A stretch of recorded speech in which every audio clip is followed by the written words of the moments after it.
ஒரு 5 கோடி ரசிகர்களை வைத்திருக்கிற விஜய், நான் உங்கள் ஃபேன் என்று சொன்னது திமுகவை நேர் எதிராக விமர்சிக்கக்கூடிய தாவேகாவுக்கு ஆதரவான ஒரு கருத்துக்கள் சொல்லும்போது அதை எப்படி அவங்க தாங்கிப்பாங்கன்னு ஒரு கேள்வி இருக்குல்ல. நான் கட்சி உறுப்பினர் கிடையாது. நான் எந்த மந்திரிக வாசல்லையும் போய் எனக்கு இது செய்துதான்னு கேட்டதில்லையே. இல்ல, உங்களுக்கு வாய்ப்பு இல்லாதனால வாய்ப்பு தரமாட்டாங்கன்னு சொல்றேன். நான் கட்சி தொடங்கி பிறப்புக்கும் எல்லா உயிருக்கும் அப்படின்னு சொன்ன உடனேயே அடுத்த முதல்வர் ஸ்டாலின் அவர்கள் தான் சொல்லியிருக்கீங்க. அதுவும் அதே நிலைப்பாடு தான் இருக்கீங்களா? அடுத்த முதல்வர் ஸ்டாலின் குணம் நாடி குற்றம் நாடி. குணம் தம்பி விஜய்கிட்ட இருந்தது, குற்றம் அறிவாலயத்தில் இருந்தது. விஜய் அவர்களுடைய மேடை பேச்சுன்றது புதுசா இருக்கு தமிழக அரசியல் களத்துக்கு. அதை நீங்க எப்படி பாக்குறீங்க? அவருடைய மேடை பேச்சுக்கு உங்களுடைய மார்க் என்ன? இன்னைக்கு 70 மார்க் கொடுக்கலாம். ஒரு இனோவா காருக்காக நாஞ்சில் சம்பத் விலை போயிட்டாரு அப்படின்ற மாதிரி தானே இன்ன வரையும் சொல்றாங்க. இனோவா காரை எனக்கு தந்தாங்களாங்க? இல்லையா? தரல. இல்லை, நேற்றைய தினம் வரையும் இப்படி தானே பேசிட்டு இருந்தீங்க. இல்லைங்க, இன்னைக்கு இப்போ நிலைமை மாறுது இல்லை, நாளுக்கு நாள் மாறுது இல்லை. நிலைமை மாறல, நீங்க கட்சி மாறி இருக்கீங்க.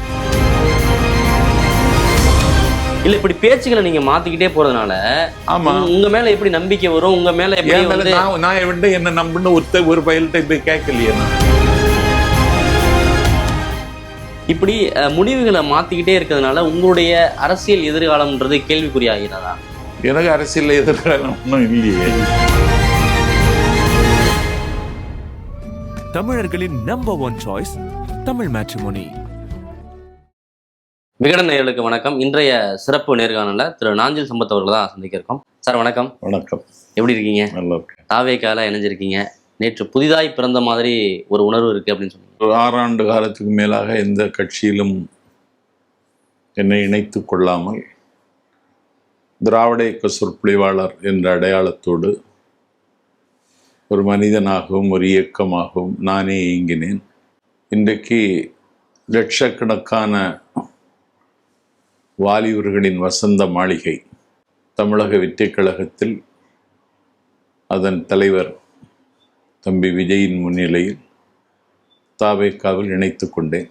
அந்த நிமிடமே எனக்கு ஒரு பொன்னான பொழுதாக இருந்தது. விஜய் அவர்களுக்கு நிறைய ஃபேன்ஸ் இருக்காங்க, உங்களுக்கே தெரியும், கோடிக்கணக்கான பேர் இருக்காங்க. விஜய் அவர்களை நீங்க சந்திச்ச நிமிடத்திலேயே நான் உங்க ஃபேன் விஜய் அவர்கள் சொன்னாருன்னு நீங்க சொன்னீங்க. அது ஷாக்கிங்கா இருந்துச்சு. என்ன சொன்னார்? என்னை பார்த்த உடனே வாரி அணைத்து கொண்டார், கட்டி பிடித்தார். நான் உங்க ஃபேன், உங்களுக்கு தெரியுமா அப்படின்னு கேட்டார். நான் மெய்சில் இருந்துட்டேன், பூரித்தேன், புலகாங்கிதமுற்றேன். ஒரு கடல் கடந்த நாடுகளிலும் சேர்த்து ஒரு 5 கோடி ரசிகர்களை வைத்திருக்கிற விஜய், நான் உங்கள் ஃபேன் என்று சொன்னது அவருடைய பண்பாட்டை எனக்கு புரிய வைத்தது. இவ்வளவு பெரிய உயரத்தில் இருப்பவர் என்னை ஒரு பொருட்டாக கூட கருத வேண்டியதில்லை. ஆனால் நான் உங்கள் ஃபேன் அப்படின்னு சொல்லி என்னுடைய மேடை தமிழுக்கு அவர் ஒரு அங்கீகாரத்தை நேற்றைக்கு தந்திருக்கிறார். ஒரு பல்கலைக்கழகத்தில் ஒரு பட்டம் பெற்றது போல நான் உணர்ந்தேன். அந்த அளவுக்கு உங்க பேச்சுகளை அவர் வாட்ச் பண்ணியிருக்காரு. ஓகே, ஏதாவது குறிப்பிட்டு சொன்னாரா? இல்லை, ஒரு 9.5 மணி நேரம் பேசுனீங்கன்னு சொன்னதே எனக்கு மிரக்கலா இருந்துச்சு. என்னை பற்றி நீங்கள் பதிவிடுவதெல்லாம் நான் பார்த்துட்டே தான் இருக்கேன். உங்கள் தமிழ், உங்களுடைய குரல் எல்லாரையும் வசீகரிக்கிறது. அதுலேயும் என்னுடைய கட்சியில் இருக்கக்கூடிய வாலிபர்களை ரொம்ப ஈர்த்திருக்கீங்க. நீங்கள் வந்தது ரொம்ப நல்ல நேரத்தில் வந்திருக்கீங்க. ஒரு போர்க்களத்துக்கு போகிற நேரத்தில் வந்திருக்கீங்க. எனக்கு நல்ல உதவியாக இருப்பீங்கன்னு சொன்னார். என்னென்ன விஷயங்களை தான் பேசணும், இப்படி அது மாதிரி ஏதாவது இன்ஸ்ட்ரக்ஷன்லாம் கொடுத்துருக்காங்க. யாரையும் ஒருமையில் பேச வேண்டாம். கட்சியினுடைய கொள்கை கோட்பாடுகளை சொல்லுங்க. எல்லோருக்கும் எல்லாம் என்றிருப்பதான உலகம் நோக்கிய பயணம், ஒரு சமத்துவ உணர்வு, ஒரு சமூக நல்லிணக்கம், ஒரு சமய சகிப்புத்தன்மை, பிறப்புக்கும் எல்லா உயிருக்கும், இதுதான் நம்முடைய கொள்கையை வச்சுருக்கோம். இதை கொண்டு போய் பேசினாலே, அதுவும் உங்கள் ஸ்டைலில் பேசினா நல்லா எடுபடும். பேசுங்க, கட்சியை கட்டமைக்கிறதுக்கு உறுதுணையாக இருங்கன்னு சொன்னார். 6 வருடங்கள் வெளில இருந்தீங்க, திராவிட இயக்க பேச்சாளராக மட்டுமே இருக்க போகிறேன் அப்படின்னீங்க, இலக்கியம் சார்ந்து பயணிக்க போகிறேன்னீங்க. திடீர்னு இப்போ தாவேகா பக்கம் இணைஞ்சிருக்கீங்க. என்ன விஷயம் உங்கள் தாவேகா பக்கம் இணையறதுக்கு காரணமாக இருந்தது? கரூர் துயரத்திற்கு பிறகு சிபிஐ விசாரணை வேண்டும் என்று உச்சநீதிமன்றத்தில் தாவேகா ஒரு மனு போட்டதற்கு பிறகு உச்சநீதிமன்றம் சிபிஐ என்கொயரிக்கு உத்தரவிட்ட அன்று குமுதம் தமிழுக்கு நான் ஒரு செவி கொடுத்தேன். இது தாவேகாவிற்கு கிடைத்த வெற்றி. கையறு நிலையில், கை பிசைந்து, கைவிடப்பட்ட மனநிலையில் இருக்கிற தாவேகாவுக்கு அடுத்த அடியை எடுத்து வைப்பதற்கு உச்சநீதிமன்றம் ஒரு புதிய வாசலை திறந்து வைத்திருக்கிறது அப்படின்னு சொன்னதும் அறிவாலயத்தில் என் மேலே கோபப்பட்டாங்க. அவங்களுக்கு தாவேக்கான்னு ஒரு அமைப்பே இருக்கக்கூடாதுன்னு நினைக்கிறாங்க. பழனிசாமிக்கும் திமுகவுக்கும் தான் போட்டிங்கிறது மாதிரி காமிக்க முயலுகிறாங்க. தாவேக்காவுக்கும் திமுகவுக்கும் தான் போட்டின்னு நான் சொன்னேன். அது அவங்களால ஜீரணிக்க முடியல. அதனால எதிர்வினை ஆற்று தொடங்கினாங்க. நான் ஒப்புக்கொண்ட நிகழ்ச்சிகளை எல்லாம் ரத்து செய்தாங்க. வள்ளுவர் கோட்டத்தில் காலத்தின் நிறம் கருப்பு சிவப்பு புத்தக வெளியீட்டு விழாவும் ஒரு 10 அமர்வுகள் கொண்ட 2 நாள் கருத்தரங்கு நடந்தது. அதில் எனக்கு அழைப்பில்லை. ஒரு பொதுக்கூட்டத்திலேயே நான் பெரிதும் மதிக்கிற பேராசிரியர் சுபவி என்னை விமர்சித்து பேசினார். கரூர் பழனி இப்போ நான் கலந்து கொண்ட கூட்டத்திலேயே என்னை நக்கல் செய்து நையாண்டி செய்து பேசினார். நான் ஏற்கனவே ஒரு அங்க மரியாதை இல்லைன்னு ஃபீல் பண்றீங்களா? ஆமா, மரியாதை இல்லை, சுத்தமா இல்லை. அது ஒரு காரணம் தான் தாவேகாவுக்கு நீங்க வர்றதுக்கு. அது எடுத்துக்கலாம். அது காரணம் மட்டும் இல்லை. லட்சக்கணக்கான இளைஞர்கள் கொண்ட ஒரு அமைப்பில் இயங்குவது எனக்கு இளமை திரும்பும். அங்க மரியாதை இல்லை அப்படிங்கறத புரிஞ்சுக்க முடியுது. ஏன்னா நீங்க திமுகல தான் தொடர்ந்து பேசிக்கிட்டே இருந்தீங்க, திமுகவுக்கு ஆதரவான கருத்துக்களை தான் சொல்லிட்டு இருந்தீங்க. திடீர்னு அங்க இருந்துகிட்டே தாவேகாவுக்கு ஆதரவான நிலைப்பாடுகளை எடுக்கிறதுக்கான காரணம் என்ன? அப்படி எடுக்கும்போது அவங்க ரியாக்ட் பண்ண தானே செய்வாங்க. இல்லை, நான் ஒரு விமர்சகன், எனக்கு பல்முகம் இருக்கிறது.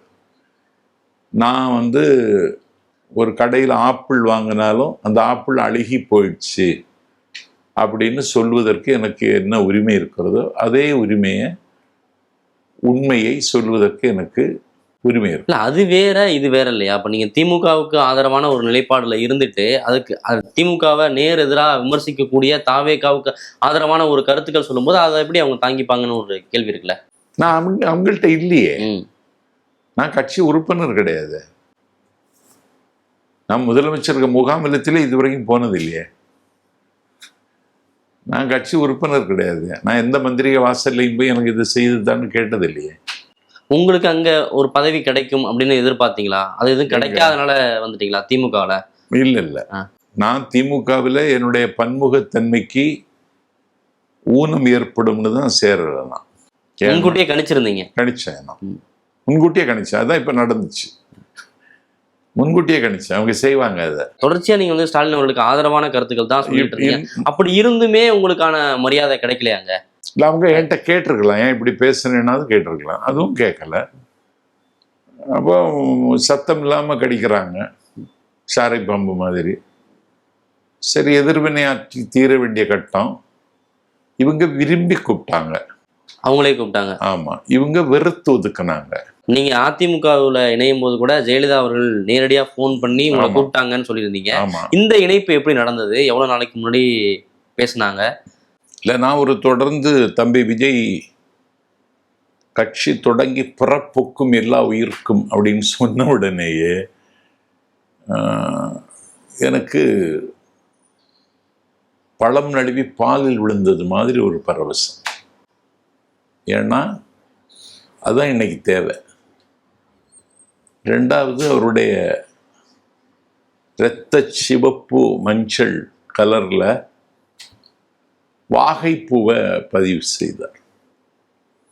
உட்கார் எதிர் உண்டல் காஞ்சி எயில் காத்தல் நொச்சி அதரப்பொருவது தும்பைன்னு பழைய பாட்டு ஒன்று இருக்கு. மன்னர்கள் போருக்கு புறப்படும் பொழுது வாகை பூக்களை சூடிக்கொண்டு போவார்கள். அது ஒரு பண்பாட்டு அடையாளத்தை மீட்டெடுக்கிற முயற்சியாக அதை நான் பார்த்தேன். அடுத்தது களிறு, யானை. அது சேர நாட்டு படை. அது அந்த போர் யானை அவர் கொடியில் வச்சார். அப்போதே விஜய் குறித்த மதிப்பு என்னுடைய நெஞ்சில் உயர்ந்தது. அதை புரிஞ்சுக்க முடியுது. யார் உங்களை கூப்பிட்டது, அங்கிருந்து அழைப்பு வந்துச்சு அப்படின்னு சொல்றீங்க? யாரு கூப்பிட்டது, என்ன பேசினாங்க அப்படின்னு? வாங்க, தலைவர் உங்களை விரும்புறாரு அப்படின்னு சொன்னாங்க. அந்த முகம் தெரியாத நிறைய தம்பிமார்கள் எங்கள்கிட்ட வாங்கன்னு தொடர்ந்து பேசிட்டே இருந்தாங்க. இப்படி விரும்பி அழைக்கிற கூட்டத்தில் இருப்பதா, பெருத்தொதுக்கிற கூட்டத்தில் இருப்பதான்னு யோசிச்சா, குணம் நாடி குற்றம் நாடி. குணம் தம்பி விஜய்கிட்ட இருந்தது, குற்றம் அறிவாலயத்தில் இருந்தது. குணம் இருக்கிற இடத்துல சேர்ந்தேன். கடந்த ஒரு மாதத்துக்கு முன்பு வரை, அதாவது ஒரு வாரத்துக்கு முன்பு வரேன்னு கூட வச்சுக்கலாம், நீங்க வந்து தாவேக்கால இணைய மாட்டேன், நான் இலக்கிய பணிகளை மேற்கொள்ள போறேன் அப்படின்லாம் பேசிக்கிட்டு இருந்தீங்க. இப்ப தாவேக்கால இணைஞ்சிருக்கீங்க. இதை வந்து பொதுமக்கள் மத்தியில ஒரு கட்சியில சேரணுங்கிற எண்ணமே இல்லை எனக்கு. கட்சியில சேரணுங்கிற எண்ணமே எனக்கு கிடையாது. ஏன்னா என்னால் அவ்வளவு பெரிய சுமையை சுமக்க முடியாது. இன்னைக்கு அவங்க விரும்பி கூப்பிட்டாங்க. அண்ணன் செங்கோட்டையன் அங்கே போய் சேர்ந்தால அவருக்கு நல்ல மரியாதை கொடுத்தாங்க. இவங்களும் மரியாதை தர்றது மாதிரி சொன்னாங்க. சரி போகலாமே அப்படின்னு முடிவு பண்ணேன். அதே மரியாதை நமக்கும் கிடைக்கும் அப்படின்னு கிடைச்சிடுச்சு. வேற காரணங்கள் எதுவும் இல்லை, எதுவும் கிடையாது. இதை மக்கள் எப்படி புரிஞ்சுப்பாங்க? இவர் இன்னும் நேற்று ஒன்று சொன்னாரு, இன்னைக்கு ஒன்று பண்றாரு அப்படின்னு மாதிரி நினைச்சுக்க மாட்டாங்களா? மக்கள் என்ன தப்பாவே நினைக்க மாட்டாங்க. எப்படி அது மக்கள் தப்பாவே நினைக்க மாட்டாங்க. உண்மையே சொல்றான். இல்ல, நேற்று வரையும் நான் அரசியல் இயக்கங்களுக்கு போக மாட்டேன், நான் இலக்கிய பணிகள் பார்க்க போறேன்னு சொன்னீங்க. இலக்கிய பணி இருந்தா தானே பாக்குறது. அப்படியே மாத்தி மாத்தி பேசுறீங்களே. இலக்கிய பணி இல்லையே. இலக்கிய நாளைக்கே 100 நாள் இலக்கிய கூட்டம் இருக்குன்னு சொல்லுங்க. அது கிடையாது தமிழ்நாட்டில். அதெல்லாம் இல்லை. அதெல்லாம் ஒரு உளுத்து போச்சு. திமுகவிலே அது செய்யற இந்த புத்தக திருவிழா போடுவாங்க, எனக்கு வாய்ப்பு தர மாட்டாங்க. இல்ல, உங்களுக்கு வாய்ப்பு இல்லாதனால வாய்ப்பு தரமாட்டாங்கன்னு சொல்றேன்னா, நீ வேற அடுத்த கட்டத்துக்கு வாய்ப்பு தரமாட்டாங்க. நான் முதல்வன் அப்படின்னு சொல்லி கல்லூரியில பேசுறதுக்கு ஒரு வாய்ப்பு இருக்கு, அதுவும் தரமாட்டாங்க. அப்படி வேண்டா விருப்பா இருக்கிற இடத்துல எதுக்கு இருக்கணும், விரும்பி கூப்பிடுற இடத்துக்கு போவோம்னு சொன்னேன். இன்னொரு பக்கம் வாய்ப்பு இல்லை, அதனால வாய்ப்பு இருக்கிற இடத்துல எடுத்துக்கலாமா? ஆமா, எடுத்துக்கலாம். இலக்கிய பணிகளும் இல்ல, திமுகவிலையும் வாய்ப்பு தர மாட்டாங்க. ஆமா, அதனால நான் தாவேக்கால போனேன் அப்படின்னு. இல்ல, தாவேக்காவில் போனதுக்கு இன்னொரு நோக்கம் இருக்கு. ஒரு லட்சக்கணக்கான இளைஞர்களை ஒரு மோட்டிவேட் பண்ணி அவங்களை இந்த சமூகத்திற்கு பயன்படுகிற மாதிரி மாற்றுவதற்கான ஒரு சூழல், இன்னும் சொல்ல போனா ஒரு பாக்கியம் எனக்கு கிடைச்சிருக்கு. தாவேக்காவில் இருக்கக்கூடிய இளைஞர்களை தற்குறிகள் சொல்லி எல்லாரும் விமர்சிக்கிறாங்க. திமுகவில் ஆரம்பிச்சு மற்ற நாம் தமிழர் கட்சி தலைவனே தற்குறிங்க. அவன் எப்படி தந்த தம்பிகளை தற்குறிங்கிறது? இப்பதானே விஜய் யாரையும் ஒருமையில பேசக்கூடாதுன்னு சொல்லியிருக்காரு சொன்னீங்க. நான் சொல்றேன் உங்கள்கிட்ட, என்ன அநியாயம் இது? லைட்டு மரத்துல ஏறுறது, பஸ் பின்னாடி ஓடுறது, இதெல்லாம் வந்து ஏர்போர்ட் அந்த வயசுல இருந்தா நானும் ஓடுவேன், நானே ஓடி இருக்கேன். இதை நியாயப்படுத்துறீங்களா? இதை நல்வழிப்படுத்த போறேன் அப்படின்னு சொல்றீங்க. நானே ஓடுவேன், நான் அந்த வயசு தான் நானே ஓடுவேன். கலைஞர் மேடைக்கு வர்றாரு நாகராஜா கோவில் திடல்ல, நாகர்கோவில்ல. அவருக்கு கார் மேடை நோக்கி வரும் பொழுது காருக்கு முன்னாடி நான் ஓடுனேன், மேடையில ஏறுனேன். இது வாலிபர்களுக்கு இருக்கிற குணம் இல்ல. இது சரி, இது மாதிரி பண்ணுங்க அப்படின்றீங்களா? இல்ல, ஒரு பக்கம் நல்வழிப்படுத்துவேன். அப்படி பண்ணக்கூடாதுன்னு சொல்லணும். அதுக்காக தற்கொலைன்னு சொல்றதா? அவனை ஆட்கொண்ட தலைவனை பார்க்கறதுக்கு அவனுக்கு அவ்வளவு ஆர்வம் இருக்கு. அந்த ஆர்வத்துக்கு ஏதாவது அளவுகோல் இருக்கா? இப்படி ஆர்வம் உள்ள இளைஞர்கள் எந்த அமைப்பிலாவது இருக்கானா? இல்ல, இந்த ஆர்வம் தானே 41 உயிர்களை கரூர்ல வந்து பலி கொண்டு இல்லையே. 41 உயிர்கள் பலி கொண்டதுக்கு என்ன காரணம்? சிபிஐ என்கொயரி ரிசல்ட் வரும்னு சொல்லுங்க நீங்க. இன்னொரு பக்கம் இது நாள் வரை வந்து திமுக தான் ஆட்சி அமைக்கும், 200 சீட்டுகள் வந்து வெல்லும், ஆடி காத்துலயும் அசையாத அரண்மனை திமுக அப்படின்னு பேசுனீங்க. ஆமா, இன்னைக்கும் சொல்றேன், ஆடி காத்துக்கும் அசையாத அரண்மனை தான். 1000 சோதனைகளை தாங்கிய வலிமை உள்ள இயக்கம் தான். அடுத்த முதல்வர் ஸ்டாலின் அவர்கள் தான் சொல்லியிருக்கீங்க, அதுவும் அதே நிலைப்பாடு தான் இருக்கீங்களா? அடுத்த முதல்வர் ஸ்டாலின் தேர்தல் வந்தாதான் தெரியும். இல்லை, நேற்றைய தினம் முறையும் இப்படி தானே பேசிட்டு இருந்தீங்க. இல்லைங்க, இன்னைக்கு இப்போ நிலைமை மாறுது இல்லை, நாளுக்கு நாள் மாறுது இல்லை. நிலைமை மாறல, நீங்க கட்சி மாறி இருக்கீங்க. நான் கட்சி மாறலையே. நான் கட்சியே மாறல தம்பி. 6 வருடமா எந்த கட்சியும் இல்லாம இருந்தேன். இன்னைக்கு தாவேக்காவில போய் சேர்ந்துருக்கேன். இல்ல, அதுதான் புரிஞ்சுக்க முடியல. நீங்க எல்லா பேட்டிகளையும் சொல்றீங்க நான் கட்சியே மாறுறது இல்லை அப்படின்னு. ஆனா பல இயக்கங்கள்ல நீங்க மாறி இருக்கீங்க இல்லையா? அதான் கட்சி மாறுறது அப்படின்னு சொல்றாங்க. மாறலையே. நான் காலம் பூரா திமுகவில் இருக்கணும்னு நினைச்சேன். வைகோவின் இருப்புக்கு ஆபத்து வந்த பொழுது கலகம் செய்துட்டு திமுகவிலிருந்து வெளியேறினேன். அவங்க என்ன வெளியேற்றலை. மதிமுக தொடங்கிய பொழுது 19 ஆண்டு காலம் அவரோட பயணித்தேன். அடக்குமுறை சட்டங்களை ருசி பார்த்தேன். தேசிய பாதுகாப்பு சட்டத்தில் கைது செய்யப்பட்டேன். தமிழ்நாட்டில் இருக்கிற 8 மத்திய சிறைச்சாலைகளில் 7 சிறைச்சாலைகளில் வாசம் செய்தவன் தமிழ்நாட்டில் நாஞ்சில் சம்பத்து மட்டும்தான். 53 வழக்குகளை எதிர்கொண்ட என்னை கொலை செய்வதற்கு குளித்தலையில் முயற்சி நடந்தது, வத்தலக்குண்டில் முயற்சி நடந்தது, பொலிச்சலூரில் நடந்தது, தாம்பரத்தில் நடந்தது, தாராபுரத்துக்கு அருகில மூலனூரில் நடந்தது. இந்த எல்லா கொலைவரை தாக்குதலை எதிர்கொண்ட அந்த கட்சியில எனக்கு இருப்பில்லை. அப்படி ஒரு நிலைமை அண்ணா வைகோ உருவாக்குனார்.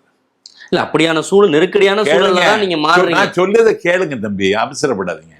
என்னுடைய உயிருக்கு ஆபத்து ஏற்படுகிறதுங்கிற நிலைமை வந்த பொழுது திமுகவில் சேரணும்னு முடிவு பண்ணி சன் நியூஸுக்கே ஒரு பேட்டி கொடுத்தேன். திமுகவிலேருந்து எனக்கு எந்த ரெஸ்பான்ஸும் இல்லை. அப்பொழுது அம்மா கூப்பிட்டாங்க, போனேன். அதனால கட்சி மாறினேன்னு அதை எடுக்கக்கூடாது. இல்லை, கட்சி மாறுதல்னா என்ன, நீங்க சொல்றதுன்னா என்ன, அதை புரிஞ்சிக்க முடியல. ஏன்னா நீண்ட காலமா உங்க மேல இருக்கக்கூடிய விமர்சனங்கள் அதுவா இருக்கு. இப்ப கூட நீங்க தாவேக்கால இணைஞ்ச பிறகு நிறைய மீம்ஸ் அதுதான். நீங்க எந்தெந்த கட்சிகள்ல சொல்லுவாங்க. இல்ல, அதை எப்படி புரிஞ்சுக்கிறதுன்னு கேட்கிறேன். அதுக்கான விளக்கம் என்ன? கட்சி மாறுதல்னா என்ன? Conscious is very clear. கேட்டீங்களா? கட்சி மாறுறதுன்னா ஒரு கட்சியில கொஞ்ச நாள் இருந்துட்டு அப்படி மாறுறது. இது அப்படி கிடையாது.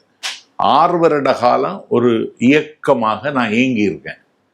இன்னைக்கு காலத்தின் தேவை தம்பி விஜய், காலத்தின் தேவை தம்பி விஜய், காலத்தின் குரல் தம்பி விஜய், காலத்தின் கட்டாயம்.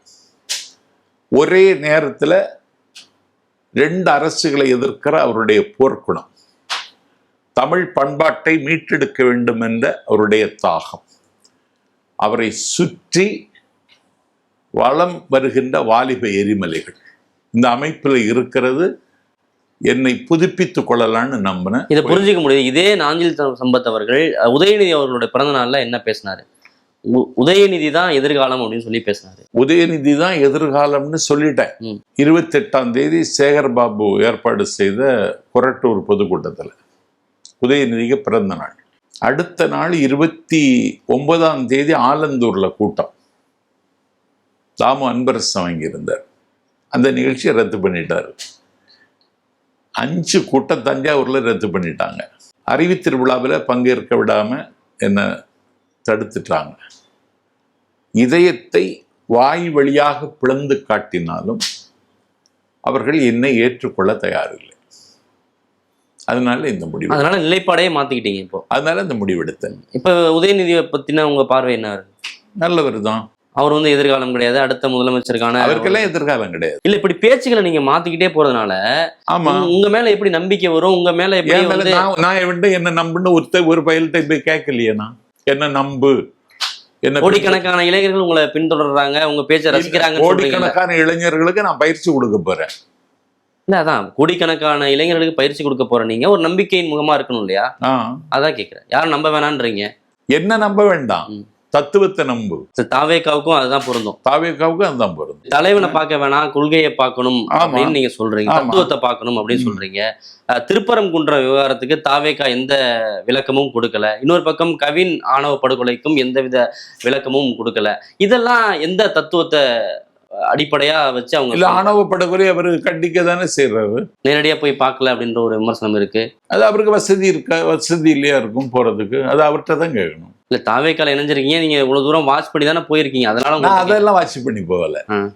ஒரு நல்ல திருப்பரங்குன்றம் விவகாரத்துல தாவேக்கா இந்த எதிர்வினை ஆற்றாமல் இருப்பதே நல்லது அப்படின்னு நேற்றைய தினம் சொன்னேன். யாரையும் காயப்படுத்த வேண்டாம், யாரையும் நியாயப்படுத்தவும் வேண்டாம். ஏன்னா இது சங்கிகள் திட்டமிட்டு செய்கிற வேலை. இதில் போய் நம்ம விமர்சனம் பண்ணி அதை கெடுக்க, சும்மா இருக்கிற பொண்ணை குத்தி கெடுக்க வேண்டாம்னு நினைக்கிறாரு. அது வாக்கு அரசியலா மாறாதா? அது எடுத்துக்க முடியாதா? யாரு அப்படி யாரையும் காயப்படுத்தாம நியாயத்தின் பக்கம் நிக்காம ஒதுங்கி இருக்கிறது, இல்ல மௌனம் காக்கிறது ஒரு வாக்கு அரசியலா இருக்காதா? வாக்கு அரசியலா இருந்துட்டு போகுது. அது என்ன? அப்புறம் எப்படி மாற்றத்தை இவர் கொடுப்பாரு அப்படின்னு எதிர்பார்க்க? மாற்றத்தை கொடுத்துட்டாரு. பாஜக மத ரீதியா வந்து தமிழகத்தை பிளக்க பாக்குது, ஆமா. இதுக்கு திமுக அரணா இருக்குன்னு பேசுறீங்க நேத்து. தாவேக்கா இணையறதுக்கு முன்னாடி வரையும் இப்ப வந்து இதுல தாவேக்கா அமைதி காக்கணும் அப்படின்னு சொல்றீங்க. இதை எப்படி புரிஞ்சுக்கிறது? அது அவருக்கு அணுகுமுறைங்க. இது ஒரு நல்ல அரசியல் என்ன கேட்டா. அவரு பாஜகவை வந்து நேரடியா விமர்சிக்க மாட்டாரு அப்படின்ற ஒரு குற்றச்சாட்டு இப்ப வரையும் இருக்கு. கரூர் சம்பவத்துக்கு பிறகு பாஜக பாசிச பாஜக அப்படிங்கிற வார்த்தையே அவர் வாயிலேருந்து வரல அப்படின்னு ஒரு விமர்சனம் வருது. அதை நம்மளும் பார்க்க முடியுது. அப்படி இருக்கும்போது அவர் எப்படி கொள்கை பற்றோட இருக்கிறாரு அப்படின்னு நம்ம எடுத்து இல்லையா? கொள்கை எதிரி பாஜக, அரசியல் எதிரி திமுக, அந்த ஸ்டாண்ட்ல உறுதியா இருக்காரு. தமிழ்நாட்டில் தான் போர் நடக்குது. தமிழ்நாட்டில் என்ன செய்யணுமோ அதை செய்யறாரு. காற்றோட எல்லாம் கத்தி சண்டை போட வேண்டிய அவசியம் இல்லை. பாஜக பத்தி விமர்சிக்க தேவையில்லை, இப்போதைக்கு தேவையில்லை. தாவேக்கா பாஜகவை விமர்சிக்காததுக்கு பின்னணியில வேற எந்த வித அரசியலும் கிடையாது, எந்த உள்நோக்கமும் கிடையாது. ஆனா வந்து இது கரூர் சம்பவத்துக்கு பிறகு பாஜகவுடைய கட்டுப்பாட்டுக்குள்ள வந்து தாவேக்கா போயிருச்சு, சிபிஐ வச்சு லாக் பண்ணிட்டாங்க அப்படின்லாம் ஒரு விமர்சனம். சிபிஐ வந்து என்கொயரி பண்றாங்க. சிபிஐனுடைய விசாரணை நியாயமான முறையில் போயிட்டு இருக்கு. உச்ச நீதிமன்றத்தினுடைய வழிகாட்டுதல்ல உச்ச நீதிமன்ற நீதிபதி அதை கண்காணிக்கிறாரு. நல்ல முடிவு இது. பரந்தூர் விமான நிலையத்துல வந்து விஜய் அவருடைய நிலைப்பாடு சரியில்லை அப்படின்னு சொல்லி பேசியிருந்தீங்க. இப்பவும் அதே நிலைப்பாடுல எனக்கு உடன்பாடு இல்லை. இப்பவும் அதே நிலைப்பாடுல தான் இருக்கு. அதே நிலைப்பாடுல தான் இருக்கு. இது மாதிரி என்னென்ன நிலைப்பாடுகளை விஜய் அவர்கள் மாத்திக்கணும், இல்ல அவருக்கு முரணா நீங்க? இல்ல, அவருக்கு கருத்து சொல்ற இடத்துல நான் இல்லை, அவருக்கு ஆலோசனை சொல்லுகிற இடத்துல நான் இல்லை. அவர் தலைவர், எந்த முடிவு எடுக்கிறாரோ அந்த முடிவை நியாயப்படுத்த வேண்டியது என்னுடைய கடமை. தாவேக்கா எதிர்காலம் என்னவா இருக்கும்? இப்ப நாஞ்சில் சம்பத் இணைஞ்சதுக்கு பிறகு எந்த அளவுக்கு ஒரு வலிமை சேர்க்கும்? நாம் போய் தான் அந்த கட்சியை எதிர்காலத்தை தீர்மானிக்கணும்னு இல்லை. அந்த கட்சி எதிர்காலம் இருக்கிறது, அதுல நானும் இருக்கேன். இப்ப நாஞ்சில் சம்பத் அவர்களுக்கு தாவேக்கால என்ன பொறுப்பு கொடுக்க போறாங்க, அதை பத்தி தான் பேசினாங்களா? நான் ஒன்னும் கேட்கல. இல்ல கேட்கல, என்ன கொடுக்க போறாங்க, நீங்க என்னவா செயல்பட போறீங்க? நான் இயங்க போறேன், அவ்வளவுதான். தமிழகம் முழுக்க பேச்சாளராகவே இருக்க பேச்சாளராகவே இருக்கதான் விருப்பம். உங்களுடைய பேச்சு திறமையா இருக்கட்டும், உங்களுடைய மேடை பேச்சா இருக்கட்டும், எல்லாருக்குமே தெரியும். ஏன் வந்து எந்த கட்சியில போனாலும் நாஞ்சில் சம்பத் அவர்களால ஒரு சர்வேல் பண்ண முடியல? அவருக்கான ஒரு அங்கீகாரம், அவருக்கான சர்வேன்னா என்னது? இல்ல, அவருக்கான அங்கீகாரம் பிச்சை எடுக்கிறதா? சர்வேன்னா என்னங்க? சர்வேன்னா என்ன சொல்லுங்க? ஒரே கட்சியில நிலைத்து இருக்கிறது. ஏன் இருக்கணும்? நான் 100% சுயமரியாதைக்காரன். என்னுடைய சுயமரியாதைக்கு பங்கம் வருமானா நான் எதிர்வினையாற்றுறது என்னுடைய இயல்புங்க. உங்களுக்கு ஏன் அங்கீகாரம் கிடைக்கல அப்படின்ற ஒரு அங்கீகாரம் கிடைக்கலன்னு ஏங்கலையே, என்ன யாரும் அங்கீகரிக்க வேண்டிய தேவையும் இல்லையே. அங்கீகாரம் கிடைக்கலன்னு ஏங்கலன்றீங்க, இன்னொரு பக்கம் அங்கீகாரம் கிடைக்காதனாலதான் தாவேக்காவுக்கு போறேன்றீங்க. அப்ப அந்த ஏக்கம் இருக்கதானே செய்யுது. இல்ல, தம்பி அங்கீகாரம் எனக்கு தந்திருக்காரு. மதிமுகவா இருக்கலாம், அதிமுகவா இருக்கலாம். மதிமுகவான்னா மதிமுக இல்ல இப்ப இல்ல, ஆரம்பத்துல சொல்றேன். நீங்க இருந்த காலகட்டத்துல அங்கிருந்து வெளியேறதுக்கான ஒரு சூழல் ஏற்படுதுல. ஆமா. ஏன் வந்து நம்பிக்கை இழக்கிறார் நாஞ்சில் சம்பத் அப்படின்னு கேட்க? நம்பிக்கை இல்லைங்க, நான் நல்லா பேசுறேன், அது அவங்கள டாலரேட் பண்ண முடியல. அதுதான், வேற என்னது? ஜெலசி, அழுக்காறு, பொறாமை. உங்களை அங்கீகரிச்ச ஒரே ஆள்னா ஜெயலலிதா அவர்கள் தான். அப்படி அங்கீகரிச்சாங்க. போய் சேர்ந்த உடனே எனக்கு கொள்கை பரப்பு துணை செயலாளர்னு தந்தாங்க. அதிமுக வரலாற்றிலேயே யாருக்கும் அது கிடைச்சதில்லை, எனக்கு தந்தாங்க. மாவட்டம் தோறும் தலைநகர்ல கூட்டம் போட சொன்னாங்க. அப்படி பிரம்மாண்டமான கூட்டத்தில் பேசினேன். நாடு கடந்த தமிழீழ அரசவை நியூயார்க்கில் பேச வாய்ப்பு வந்தது. வேற ஒரு தலைவர்னா தந்திருக்க மாட்டாங்க. போயிட்டு வாங்க சம்பத்துனாங்க. ஈழத்தமிழர்களுக்கு அந்நியமான கட்சி அதிமுக என்று கருதப்பட்ட காலத்துல நாடு கடந்த தமிழீழ அரசவையில் பேசுவதற்கு நாஞ்சில் சம்பத்து நியூயார்க்கு அவங்க அனுப்பி வச்சாங்க. அங்கீகாரம் தந்தாங்க. எந்த குறுக்கீடும் இல்லாமல் என்னை சுதந்திரமாக பணியாற்ற அனுமதிச்சாங்க. ஆனா மக்கள் பார்வையில அது எதுவுமே படலையே. ஒரு இனோவா காருக்காக நாஞ்சில் சம்பத் விலை போயிட்டாரு அப்படின்ற மாதிரி தானே இன்ன வரையும் சொல்றாங்க. இப்ப கூட நீங்களே கேக்குறீங்கல்ல, இன்னோவா கார் தந்தாங்களா எனக்கு? நான் இன்னோவா கார் அவங்கள்ட்ட கேட்டேனா? நான் இன்னோவா கார்ல பயணம் செய்யறத விரும்புகிறவனா? இன்னோவா காரை எனக்கு தந்தாங்களாங்க? இல்லையா? தரல. எங்க தந்தாங்க? எனக்கு இன்னோவா காரை அவங்கள்ட்ட நான் கேட்கலன்னு எடுத்துக்கலாம். ஆனா தரலன்றதை நம்ம எப்படி எடுத்துக்க முடியும்? இந்த தரலையே, எனக்கு தரலையே. எனக்கு தந்தாங்க, திருப்பி கொடுத்துட்டேன் அப்படிலாம் நீங்க நிறைய முறை பேட்டிகள். ஆமா, நான் திருப்பி கொடுத்துட்டேன்ல. அப்ப எப்படி என்ன இன்னோவா சம்பத்துன்னு சொல்லுவ நீ? நான் காரை கொடுத்துட்டேன், சைக்கிளை கூட கொடுக்க மாட்டான், நான் காரையே கொடுத்துட்டு இருந்திருக்கேன். இப்படி முடிவுகளை மாத்திக்கிட்டே இருக்கிறதுனால உங்களுடைய அரசியல் எதிர்காலம்ன்றது கேள்விக்குறியாகிறதா? எனக்கு அரசியல் எதிர்காலம் ஒன்றும் இல்லையே, நான் அதை பற்றி யோசிக்கலையே. அதனால என்ன வேணாலும் பேசுவீங்க, மாறி மாறி பேசுவீங்க. மாறி மாறி இல்லை, உண்மையே பேசிட்டே இருப்பேன். வைகோவுக்கு ஆதரவா பேசுனீங்க, டிடிவி தினகரனுக்கு ஆதரவா பேசுனீங்க, ஆமா, ஜெயலலிதா அவருக்கு ஆதரவா பேசுனீங்க, ஸ்டாலின் அவர்களுக்கு ஆதரவா பேசுனீங்க, இப்ப விஜய் அவர்களுக்கு ஆதரவா பேசுவேன். அதை எப்படி மாற்றி மாற்றி பேசல அப்படின்றது நான் ஒரே நிலைப்பாடுதான், பெரியார் அண்ணா, அதை பேசணும். அது எங்க வாய்ப்பு கிடைக்க பேசுவேன். இன்னைக்கு அந்த வாய்ப்பு எனக்கு தாவேகாவில் கிடைச்சிருக்கு, பேசுவேன். ஆனா அந்த கட்சியில ஒரு ஸ்ட்ரக்சரே இல்லை அப்படின்னு சொல்லி விமர்சனங்கள் வைக்கிறத பார்க்க முடியுது. அதை பத்தின உங்க கருத்து என்ன? இப்ப மற்ற கட்சிகள்லாம் ஒரு கட்டமைப்போட இருக்கு, அவங்ககிட்ட இருக்கிற ஸ்ட்ரக்சர் வேற எந்த கட்சியிலையும் இல்லை. நேற்று போய் பார்த்தப்பறம் தான் எனக்கு தெரிஞ்சு. என்ன ஸ்ட்ரக்சர் வச்சிருக்காங்க? 234 தொகுதிக்கும் எவ்வளவு வாக்காளர்கள், எங்க பூத்து, எல்லாம் தயார் நிலையில் இருக்கு. எப்படி தாவேகா தொண்டர்களை இப்ப தயார் பண்ண போறீங்க நீங்க, இளைஞர்களை? அவன் துரும்பாக இருந்தால் அவனை இரும்பாக மாற்றுவேன், அவன் இரும்பாக இருந்தால் அவனை ஆயுதமாக மாற்றுவேன். பிரச்சாரங்கள் எப்படி இருக்கும்? ஒரு சின்ன எக்ஸாம்பிள் சொல்ல முடியுமா தாவேகாவுக்காக? நாஞ்சில் சம்பத்தோடைய பிரச்சாரம் எப்படி இருக்க போகுது? எதை மையப்படுத்தியதா இருக்க போகுது? தாவேகாவுக்கு ஒரு ஆதரவு தாருங்கள். தமிழ்நாட்டில் 1000 கனவுகளோடு ஒரு அமைப்பை தொடங்கி இருக்கிறார், அவருக்கு ஒரு வாய்ப்பை தாருங்க. இல்ல உங்க பாணியில சொல்லுங்கன்ற. அதான் என் பாணிதான், வாய்ப்பை தாருன்னு கேட்போம். நீங்க ஒரு ஆகச்சிறந்த மேடை பேச்சாளர், நிறைய மேடை பேச்சாளர்களை பார்த்துருக்கீங்க, தலைவர்களை பார்த்துருக்கீங்க. விஜய் அவர்களுடைய மேடை பேச்சுன்றது புதுசா இருக்கு தமிழக அரசியல் களத்துக்கு. அதை நீங்க எப்படி பாக்குறீங்க? அவருடைய மேடை பேச்சுக்கு உங்களுடைய மார்க் என்ன? இன்னைக்கு 70 மார்க் கொடுக்கலாம். அவர் சினிமாத்தனமா பேசுறாரு, டைலாக்ஸா பேசுறாரு, அதுல எந்த வித டெப்த்தும் இல்லை அப்படின்ற ஒரு விமர்சனம் இருக்கு. அதை பத்தி நம்ம இளைஞர்களை ஈர்க்கிறது, ஒரு சினிமா மொழியில பேசுறது இளைஞர்களை ஈர்க்கிறது.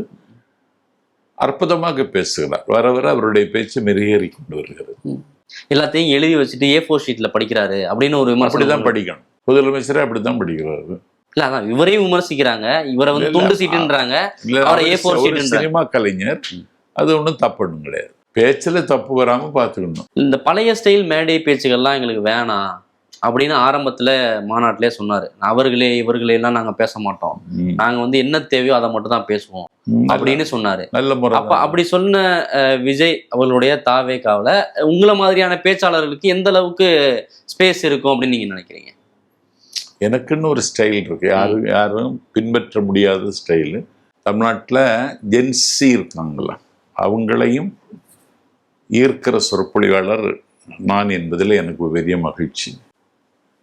அது அன்னைக்கு தந்தி மக்கள் மன்றத்தில் விஜய் சரியான திசையில் பயணிக்கிறாரா அப்படின்னு ஒரு விவாதத்தில் சரியான திசையில் பயணிக்கிறாருன்னு நான் பேசும் பொழுது அன்னைக்கு என் பேச்சை மகுடிக்கு மயங்குகிற நாகம் போல கேட்டாங்க. அதனால அந்த ஜென்சி தலைமுறைக்கும் நாஞ்சில் சம்பந்த அடாப்ட் ஆகிட்டேன்.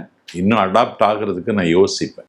நிறைய விஷயங்கள் அப்டேட் பண்ணிட்டே இருப்பீங்க. ஆமாம், நிறைய தகவல்களை பகிர்ந்துட்டீங்க. தாவேகாவில் உங்களுடைய பயணம் சிறக்க எங்களுடைய வாழ்த்துக்கள். நன்றி தம்பி.